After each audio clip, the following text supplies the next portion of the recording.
เป็นเสื้อไม้นี่แบบแน่นหนาเลยนะพ่อแม่พี่น้องที่เนาะแล้วก็แน่นหนาตัวนี้นี่อันนี้เพิ่นสิทมขึ้นมาสูงเติบบ่โอ้เพลงพุ่นเนาะเพื่อเพิ่นสิได้อันเฮ็ดเช้าแล้วก็เทขึ้นมาอีก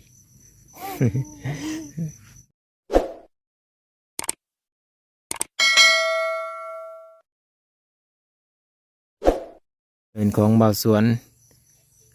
ที่ได้สร้างขึ้นมาเนาะกับสาวน้อยพ่อแม่พี่น้องที่ได้พร้อมเพรียงเคียงหน้ากันผู้รักผู้เยอะเพิ่นได้ซอยเหลือเข้ามานะเพิ่นได้มีเหินหลังบักใหญ่เลยเนาะแล้วก็สิได้อยู่ลบพาลบผลแบบไม่ต้องอยู่กับท็อปเลยเนาะสาวน้อยเนาะนี่กะดีมุกดีเจอพ่อแม่พี่น้องมาต่อกัน EP 2บ่าวแสนเพิ่นสิอันซื้อไม้ซับสีมาเฮ้อแบบนี้เนาะเป็นเชื้อราซับซีถังโซนโขแม่นเพื่อนนี่ได้สติดมดแหละเครื่องปลูกของพังก็โกยกันเนาะว่าเท่าแต่เอามดแหละพุ่นน่ะแต่เต็มเอามดโซนพุ่นน่ะได้อยู่ประมาณ10ปลายเนาะฝากพลักคนใหญ่พุ่นน่ะผักให้บ่เซ่ผักบงก็เริ่มแตะเอาเนาะเฮ็ดไปพร้อมนี่เพิ่นก็มีทุ่งหนึ่งบ่เซนเฮ็ดทุ่งหนึ่งเพราะบ้านเฮามันก็เฮ็ดออนไลน์เนาะแล้วก็แต่ว่ามื้อนี้กับมื้อวานเนี่ยเฮ็ดมันเริ่มโหยแล้วยังได้บ่กินไปหามาซะ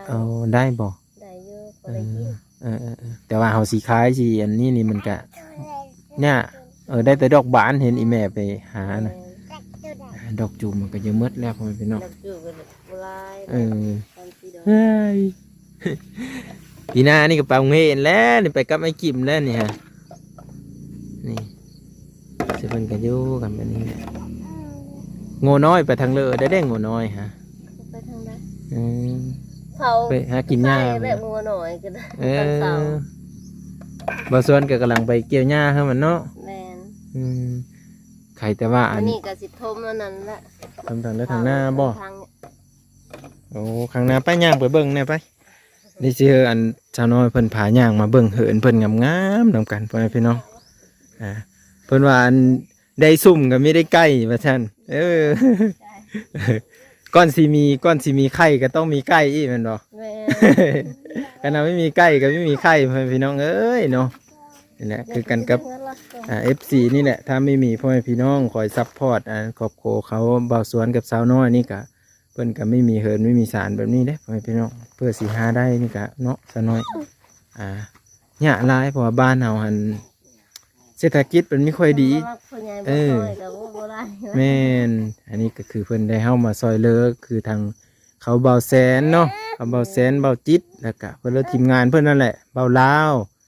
ที่ได้มาสมทบกันทางผู้รักผู้ใหญ่ FC เพิ่นได้มาซอยครอบครัวชาน้อยนี่พี่น้องเนาะจนว่าได้มีเฮือนสารนั่งเยอะๆเพื่อก็ดีเจอแล้วพ่อแม่พี่น้องเอ้ยดีมุกดีเจอแหละมื้อนี้บ่าวสวนสิผาเฮ็ดทางหน้านี่แม่นบ่โอ้เพิ่นสิผาเฮ็ดทางนี้แล้วก็แผนการต่อไปเพิ่นก็ถ้ามีเงินมีคำเพิ่นก็สิเกาะออกคือกันเนาะพอส่งโมเดิร์นนี่ต้องเกาะทางหน้าออกมันจังสวยพ่อแม่พี่น้องเนาะเห็นบ่เพิ่นก็สิอยู่ถ้าเบาสวนมาเนาะเพิ่นก็สิเฮ็ดแล้วก็ลูกเพิ่นก็สินั่งท่าแถวเตงนี่แหละพ่อแม่พี่น้องโอ้นี่ดิเพิ่นอันใส่ล้ออยู่เนาะใส่ล้ออยู่คือกลางเว้นนี่ก็เฮาอยู่ในนี่ก็ได้เนาะมันเย็นดี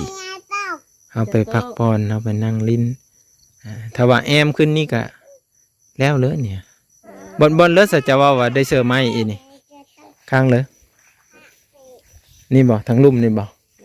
โอ้บัญชีเอาไม้มาเสื้ออีกข้างลุ่มนี่นี่เป็นเสื้อไม้นี่แบบแน่นหนาเลยนะพ่อแม่พี่น้องที่เนาะแล้วก็แน่นหนาตัวนี้นี่อันนี้เพิ่นสีทมขึ้นมาสูงเติบบ่โอ้เพลงพุ่นเนาะเพื่อเพิ่นสีได้อันเฮ็ดเช้าแล้วก็เทขึ้นมาอีกนานน้อยผู้เสื้อเขียวนี่ชื่อนั่นเลยก่อนลืมเลยสมพรอันผู้นี้เด้นางฮอนสมพรบ่สมพรนางฮอนบัดผู้น้อยนี่เด้ซะ ตัวล่า โตล่าโอ้ยมีแต่ซื้อแบบพลังเนาะยิ้มอีทุซาดูทุซาว้าย ลูก เนาะอันนี้ก็คือหมาเหินเบาสวนนะเด้อพ่อแม่พี่น้องเด้อสาวน้อยเพิ่นก็ดีมกดีเจอเนาะเฮาก็ยินดีน้ำเพิ่นเนาะดีเจอน้ำเพิ่นที่ได้มีเหินมีฉานได้เด้นี่ไปเฮามาอยู่ห่มพี่ละแดดก็สบายแห้งก็ได้ก็ดอ ว่านี่ เฮ้ย สร้างโว้ยนอนเด้ ปกติว่าว้ายตายแล้วห่อนเฮ็ดดี มันอันไม่มีห่มเด้ทางนี้เนาะคันตอนแรงมานี่มันแดดอันนั้นน่ะได้นี่ตอนบ่ายนี่คันตอนเช้านี่ยังพอเฮ็ดได้จำเนี่ยไปเฮาไปย่างเบิ่งอันวงกบบานประตูนำกันพ่อแม่พี่น้องข้างไหนนี่อันนี้จะเป็นบานประตูเนาะบานประตูนี่เบิ่งทรงแล้วสิน่าจะเสิร์ฟเป็น2 บานตัวนี้เนาะ2 บานนี่พอเห็นอยู่นี่มี3 บานใหญ่แล้วก็มี2 4 5 บานน้อยเด้อโอ้มานะบ้านนงเพิ่นอันสิพาเฮาในเมืองพ่อแม่พี่น้อง มาจน3-4 มื้อกินหอดได้มื้อน่ะ เอาให้มันอันนั้นดิ ต้องกินคุ้มค่าเลยเพิ่นว่า อันนี้คือเครื่องมือเพิ่นนั่น ผู้เจ้าของ ก้อนไผ่มันสิให้เบานงพาเฮาไปอันในเมืองพ่อแม่พี่น้องเนาะไปแปลงรถ ไปเด้ โอ้หากะมะ สวัสดีครับ มื้อนี้มาเบิ่งเฮินเบ้าสวนมื้อนี้ โอ้ เพิ่นเฮ็ดสิแล้วล่ะเนาะถือว่าได้หลายเปอร์เซ็นต์เติบ ลาย หลายเปอร์เซ็นต์เติบได้ มันนั่นมาแล้วแค่ครั้งนี้ ถือว่า นี่ยังบ่แล้วมามื้อนี้ คัน แล้วไปแล้ว คันแบบว่านายสร้างมิคาเว่นี่แล้วไหวเนาะ แม่นอยู่ อันนี้ก็คือเป็นงานแจกอยู่ทางบ้านกะลางแล้วเพิ่นก็ได้ยุติมื้อนี้ฮะทางสาวน้อยเพิ่นว่านะ งานแจก แม่น แม่น ตอนเจ้าผ่านมาเห็นเบาสวนอยู่บ่ บ่ เดี๋ยวเพิ่นไปเกี่ยวหญ้าครับว่า จังว่าไปเกี่ยวหยัง เพิ่นว่าอันไปส่งลูกก่อนว่าซั่นลูกเพิ่นอัน ไปเยี่ยนบ่ โอ้ หัก แล้ว ยัน สิขึ้นบ้าน เห็นถืออันนั้นน่ะถืออันเกี่ยวหญ้านํ โอ้ ก็เลยมามีพ่อเพิ่นนี่เห็นบ่เพิ่นสารเพิ่นถ้าเพิ่นเซอร์พาโซล่านี่แฮงงามเนาะ แม่นอยู่ เอาแหนมเข้ามานี่จบงามเลย มืดคักเลยแล้วบัดนี้ แล้วก็มีแสงโซลาร์เซลล์อีกเนาะต้องครบสุดไปพี่น้องเพราะว่าเฮินเพิ่นมันอยู่อาดตาเดิอาดตาแนมแบบสะอาดเนาะอันนี้ก็กว้างถ้าขั้นเป็นห้องนี่ก็อันนั้นนี่เนาะแต่ว่ามีจำเป็นต้องขั้นเนาะเสื้อผ้ากังเอาก็แล้ว สถานที่มันน้อยเด้ แม่นอยู่ แต่ว่ากว้างได้นี่ฮะมีมันหอมๆได้นี่ซ้ำครอบครัวเพิ่น3-4 คนนี่นอนได้เลยห้องหนึ่งนะ เฮ้ยเพิ่นทั้งในลูกทั้งในพ่อแม่ ขันห้องลูกไว้เลยคืออยู่คนไทยน่ะ ลูกกับเฮินนอนโฮมกัน จะขันเลยห้ามกวนพ่อแม่ นี่ถ้าอันไปเบิ่งเฮินพระเท่าเกิ่งก็ใหญ่ไปอีกแบบหนึ่งเนาะ ว่าตัวหนักแต่สิใหญ่แบบนึง ตอนนั้นเพราะว่ามันเป็น2 ชั้น งามอีกแบบนึงเป็นใหม่ เป็นไม้ เป็น นะ ใหม่เบิด มาต้น เพื่อนบูฮาน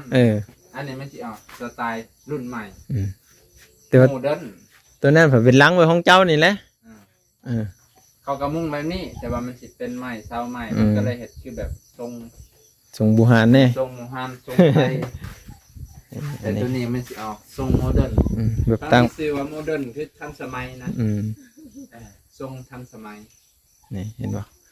เสาเป็นพวกนี้เพิ่งกระต่อกันไปเรียบร้อยพอเป็นพี่น้องเอ้ยแข็งกักปัญญังบ่านี่ โอ้เสาอันนี้หันเมื่อนั้นนะ เห็นเนาะ สร้างเป็นเจาะลูกสว่าน2 ลูกก็ยังเอาบ่อยู่ ความแข็งมันดุนเด็ด เพราะว่าเสาอันนี้เป็นเสาเก่าได้เนาะซะน้อยเนาะแม่นตั้งแต่โอ้ยว่าแล้วก็แม่น6-7 ปีหลังพุ่นน่ะ รุ่น เออ ตั้งเพื่อนตั้งบ้านใหม่อยู่ รุ่นเข้มข้นนะว่าแล้วก็ได้หากคู่มือนี่ตะกี้เพิ่นสิตั้งนี่พุ่นว่าแล้วก็ประมาณ